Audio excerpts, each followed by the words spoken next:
भगवान महावीर के चरणों में शत शत वंदन नमन। आप सभी को मेरा सादर जय जिनेंद्र। 25 बोल की श्रृंखला में आज हम 11वें बोल के बारे में थोड़ा सा जानेंगे। 11वां बोले गुण स्थान 14। गुण स्थान 14 बताए गए हैं। पहला मिथ्या दृष्टि गुण स्थान, दूसरा शास्वादन गुण स्थान, तीसरा सम्यक मिथ्या दृष्टि गुण स्थान, चौथा अविरति सम्यक दृष्टि गुण स्थान, पांचवा देशविरति सम्यक दृष्टि गुण स्थान, छठा प्रमादी साधु गुण स्थान, सातवां अप्रमादी गुण स्थान, आठवां निवृत्ति बादर गुण स्थान, नौवां अनिवृत्ति बादर गुण स्थान, 10वां सूक्ष्म संप्राय गुण स्थान, 11वां उपशांत मोहन्य गुण स्थान, 12वां क्षीण मोहन्य गुण स्थान, 13वां संयोगी केवली गुण स्थान, 14वां अयोगी केवली गुण स्थान। गुण और स्थान इन दो शब्दों के योग से गुण स्थान शब्द बना है।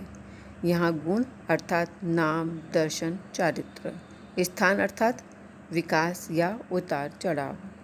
गुणों के स्थान अर्थात आत्मा के क्रमिक विकास की विशुद्धि की अवस्था को गुण स्थान कहा गया है। आत्मा की निर्मलता से गुण स्थान क्रमशः ऊंचे होते हैं और आत्मा की मलिनता से क्रमशः नीचे होते हैं। जैसे बुद्धि के विकास के लिए 1 से 16 तक की कक्षाएं होती है, उसी प्रकार कौन सी आत्मा कितनी आगी है उसे नापने के लिए 14 गुण स्थान हैं। आत्मा के विकास की क्रमिक अवस्थाओं को गुण स्थान कहते हैं। यह 14 गुण स्थान मोक्ष प्राप्त करने में सीढ़ियों के समान है। किसी व्यक्ति को पहली मंजिल तक जाना है, उसके लिए भी सीढ़ियाँ होती है। वो एक तरह से स्टेप है। उसके लिए उसको पहली मंजिल तक पहुंचने के लिए संसार के सभी संचारित जीव किसी न किसी गुण स्थान में अवश्य होते हैं। गुण स्थान का दूसरा नाम जीव स्थान भी है, क्योंकि ये जीव के स्थान है, इसलिए इसे जीव स्थान भी कह सकते हैं। पहला आता है मिथ्या दृष्टि गुण स्थान। मिथ्या का अर्थ है गलत। जिसकी दृष्टि में कुछ गलत फहमी है वह मिथ्या दृष्टि गुण स्थान कहलाएगा। मिथ्या तो प्रकृति पूर्ण उदय में रहती है, तब तक जीव को प्रथम गुण स्थान में ही रहना पड़ता है। मिथ्या दृष्टि आत्मा जीवादिक तत्वों, देव, गुरु, धर्म के प्रति विपरीत श्रद्धा रखती है। इस गुण स्थानवर्ती जीव को सच्चे धर्म के प्रति रुचि नहीं होती है। दूसरा आता है शास्वादन गुण स्थान।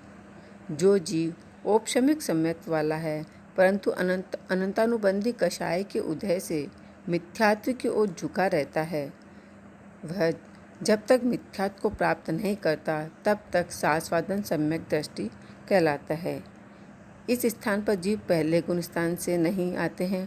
ऊपर से जिनका पतन होता है वह गिरते गिरते क्षण भर यहाँ रुका रहता है, जैसे फल वृक्ष से टूटकर नीचे की ओर आ रहा है किंतु अभी पृथ्वी तक नहीं पहुँचा है।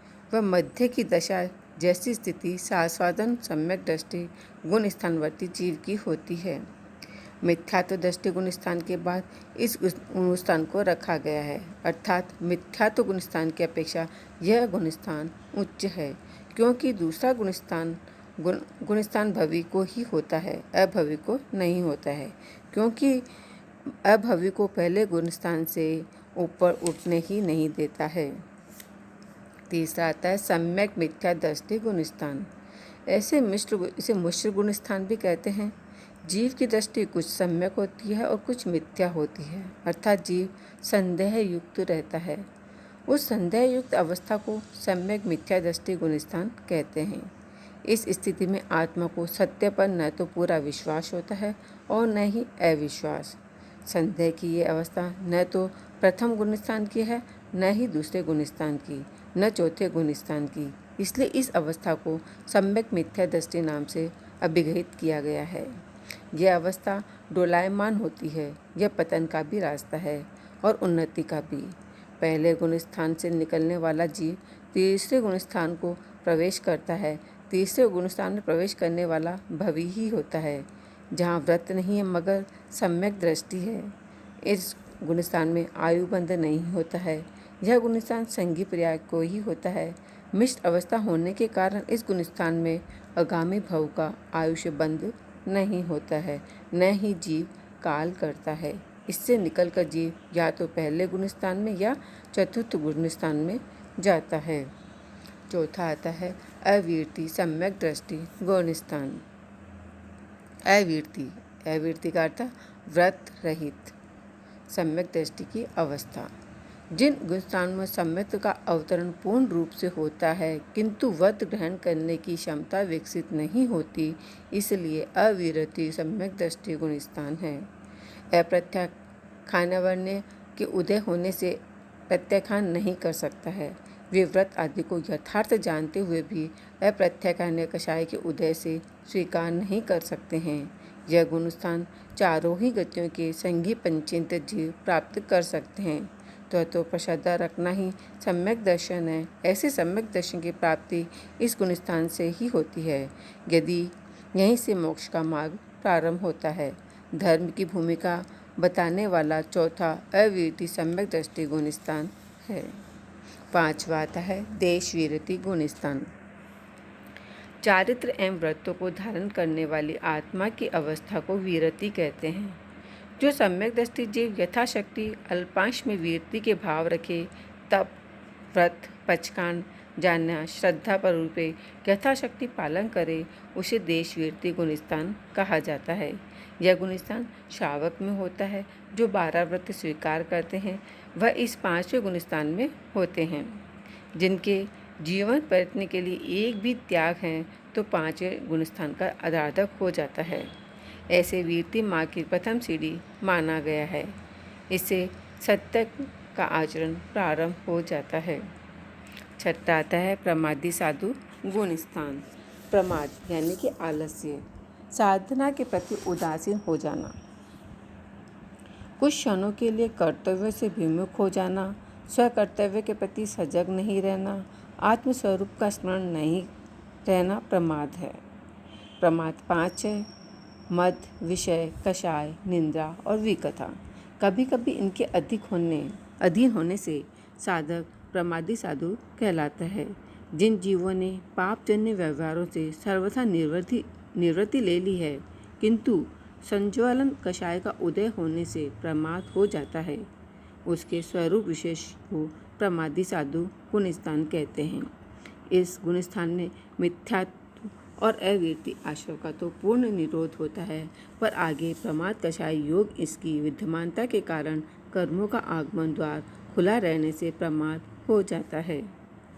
सातवां आता है अप्रमादी साधु गुणस्थान। छठे गुणस्थान वाले जीव स्वाध्याय, ध्यान आदि में विशेष लीन हो जाते हैं। निंदा, मद, विषय, कषाय, विकथा आदि पंच प्रमादों का सेवन नहीं करते, तब उनका सातवां अप्रमादी साधु गुणस्थान होता है। जब कोई संयम लेता है तो इस गुणस्थान को स्पर्श करता ही है। बाद में जब परिणामों में अत्यंत एकाग्रता जागरूकता होती है तब इस गुणस्थान को स्पर्श हो जाता है। इस गुणस्थान की स्थिति जगन्य एक समय और उत्कर्ष अंतर्मुहूर्त मात्र होने से स्थिति पूर्ण होने के बाद या तो 8वें गुणस्थान में आगे जाता है या फिर वह 6ठे गुणस्थान में पहुंच जाता है। 8वां आता है निर्वृति बादर गुणस्थान। इसे अपूर्व करण भी कहते हैं। अपूर्व पहले कभी भी नहीं हुआ, करण मतलब आत्मा के परिणाम। इस गुणस्थान में चारित्र की भावात्मक विशुद्धि ऐसी होती है जैसे पहले कभी नहीं हुई हो, इसलिए अपूर्व करण भी कहते हैं। स्थूल क्रोध, मान, माया, लोभ से निवृत्त साधु। इस गुणस्थान में आत्मविकास के 2 मार्ग प्रारंभ होते हैं जिन्हें श्रेणी कहा जाता है, उपशम श्रेणी और शपक श्रेणी। उपशम का अर्थ है दबा देना और शपक का अर्थ है श्रेय कर देना। जो जीव मोह करने की प्रवृत्तियों को उपशांत करते हुए मतलब दबाते हुए आगे बढ़ते हुए 11वें गुणस्थान तक पहुँचते हैं और वहाँ दबाया हुआ मोह पुनः शक्तिशाली हो जाता है और उपशम श्रेणी वाली आत्माओं को नीचे गिरा देता है। जो जीव मोह कर्म की प्रवृत्तियों का क्षय अर्थात नाश करते हुए आगे बढ़ते हैं उसे शपक श्रेणी कहते हैं। क्षय करने वाले 9वें और 10वें गुणस्थान तक पहुँचते और वहाँ से सीधे 12वें गुणस्थान में चले जाते हैं। इस गुणस्थान को प्राप्त करने वाला उससे कदापि नहीं गिरता, अपितु ऊपर ही चढ़ता है। शपक श्रेणी वाला केवल ज्ञान को प्राप्त करता है। 9वां गुणस्थान आता है अनिवृत्ति बादर गुणस्थान। 8वें गुणस्थान में बादर कषायों से निवृत्ति हो जाती है, पर गुणस्थान का स्वजरण कषाय की निवृत्ति न हो पाने से अनिवृत्ति गुणस्थान कहते हैं। अनिवृत्ति का यह क्रम 9वें गुणस्थान से प्रारंभ होता है और इसके अंतिम समय में क्रोध मान माया की सर्वदा निवृत्ति होती है, केवल लोभ शेष रह जाता है। इतना समझना हो कि जब तक कषाय पूर्ण रूप से निवृत्त नहीं होते तब तक मुनि अनिवृत्ति गुणस्थान में रहते हैं। जो साधु सूक्ष्म चारित्र्य मौन्य कर्म प्रवृत्तियों से सर्वदा मुक्त नहीं हुआ है उसे अनिवृत्ति गुणस्थानवर्ती ही कहते हैं। 10वां आता है सूक्ष्म संप्राय गुणस्थान। सूक्ष्म बहुत थोड़ा, संप्राय कषाय। सूक्ष्म संप्राय का मतलब है थोड़ा सा कषाय या थोड़ा सा लोभ। जिन गुणस्थान में केवल अति सूक्ष्म लोभ का उदय रह गया है, शेष क्रोध मान माया इन तीनों का उदय सर्वदा रुक जाता है, उसे सूक्ष्म संप्राय गुणस्थान कहते हैं। इस गुणस्थानवर्ती जीव उपशपक व शपक श्रेणी दोनों प्रकार के होते हैं। उपशपक लोभ कषाय का उपशमन तथा शपक श्रेणी वाला लोभ कषाय का क्षय करते हैं। 11वां आता है उपशांत मौन्य गुणस्थान। जिनका क्रोध मान माया लोभ उपशम हो गया हो परंतु पूरा नष्ट नहीं हुआ हो, जैसे राख से ढकी हुई आग पुनः हवा पाकर भभक उठती है, ऐसे ही शांत हुए कषाय पुनः भड़कने के कारण इस गुणस्थान तक आया हुआ जीव आगे 12वें 13वें गुणस्थान में नहीं जा सकता है। वह जीव नीचे के गुणस्थान में चला जाता है। उपशम श्रेणी से गिरने वाला जीव चाहे प्रथम गुणस्थान तक की क्यों न चला जाए, पर उसकी वह गिरी हुई स्थिति कायम नहीं रहती। कभी न कभी वह दूने बल से और दूनी सावधानी से तैयार होकर मोह का सामना करता है और शपक श्रेणी की योग्यता प्राप्त कर मोह का सर्वथा क्षय कर डालता है। 8वें से 11वें गुणस्थान तक प्रत्येक गुणस्थान की स्थिति जगन्य एक समय उत्कृष्ट अंतर्मुहूर्त होती है। क्षीण मोहन्य 12वां आता है क्षीण मोहन्य गुणस्थान। जिसका कषाय सर्वथा क्षय हो गया हो ऐसा साधु। जब मोह कर्म का सर्वथा नाश अर्थात क्षय हो जाता है, उस अवस्था को क्षीण मोहन्य गुणस्थान कहते हैं। मोहन्य कर्म के सर्वथा क्षय हो जाने पर जीव की 3 शेष घाती कर्म ज्ञानावन्य, दर्शनावन्य और अंतराय कर्म अभी विद्यमान होने से इस गुणस्थान का नाम क्षीण मोहन्य गुणस्थान कहलाता है। मोह कर्म का सर्वदा क्षय होने से कषायों का फिर उद्भव नहीं होता है। इस गुणस्थान की स्थिति जगन्य उत्कृष्ट अंतर्मुहूर्त है। 13वां आता है सहयोगी केवली गुणस्थान। जिन्होंने ज्ञानावन्य, दर्शनावन्य, मोहन्य और अंतराय इन चारों घाती कर्मों का क्षय करके केवल ज्ञान प्राप्त कर लिया है, भाव तीर्थकर का पद इसी गुणस्थान से प्रारंभ होता है। 12वें गुणस्थान में अंतर्मुहूर्त रहने के पश्चात 13वें गुणस्थान की आदि में ही 3 घाती कर्मों का क्षय करके केवल ज्ञान, केवल दर्शन को प्राप्त कर लेता है। केवली भगवान संयोगी अवस्था में जगन्य अंतर्मुहूर्त उत्कृष्ट कुछ कम करोड़ वर्ष पूर्व तक रहते हैं। 14वां आता है अयोगी केवली गुणस्थान। जो केवली भगवान योगों से रहित होते हैं वे अयोगी कहलाते हैं और इनका स्वरूप अयोगी केवली गुणस्थान है। उच्चतम शुक्ल ध्यान के माध्यम से मन वचन काया की समाप्त प्रवृत्तियों का निरोध कर जब आत्मा अयोग्य अवस्था को प्राप्त कर लेती है तब 14वें गुणस्थान में आती है। जब केवली भगवान की आयु कर्म क्षय होने का समय आता है तो इस गुणस्थान में प्रवेश करती है। यह आत्मा विकास की चरम अवस्था है। 5 ह्रस्वाक्षर अ, ई, उ, री, ल इनके उच्चारण इतनी स्थिति इस गुणस्थान की है। लगभग 4 सेकंड की आप मान सकते हैं। पहले से तीसरे गुणस्थान में मोक्ष मार्ग नहीं है। दूसरे गुणस्थान वाला जीव मोक्ष मार्ग का अनुयायी है। चौथे गुणस्थान से मोक्ष प्राप्त होता है और उत्तरोत्तर 12वें गुणस्थान प्रयत्न सभी गुणस्थानों में मोक्ष पर्वत है। 13वें 14वें गुणस्थान में मोक्ष मार्ग नहीं है, किंतु इससे मोक्ष मार्ग का फल सब प्राप्त होता है। पहला, चौथा, 5वां, 6ठा, 13वां ये 5 गुणस्थान शाश्वत हैं, अर्थात इसमें गुणस्थानवर्ती जीव सदैव पाए जाते हैं। दूसरा, तीसरा, सातवां, आठवां, नौवां, 10वां, 11वां, 12वां, 14। ये 9 गुण स्थान शाश्वत नहीं हैं।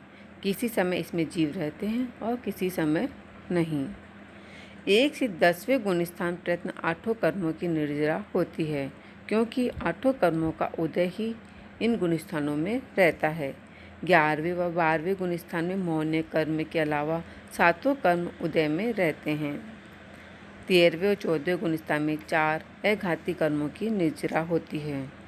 प्रथम 4 गुण स्थानों में 6 लेश्याएँ होती है। 5वें, 6ठे, 7वें गुण स्थान में तेजो लेश्या आदि 3 शुभ लेश्या होती है।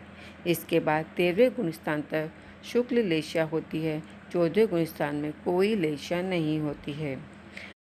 पहले 3 गुण स्थानों में बाह्य आत्मा, चौथे से 12वें गुण स्थान में अंतरात्मा, 13वें 14वें गुण स्थान परमात्मा की स्थिति बतवाई गई है। वीतराग 11वें गुण स्थान से शुरू हो जाता है। अभी 20 विरामान 13वें गुण स्थान में है। 11वें बोल के बारे में मैंने कुछ गलत कहा तो मैं आप सभी से क्षमा चाहती हूँ। तस्मिच्छामि दुक्कड़म। जय जिनेंद्र।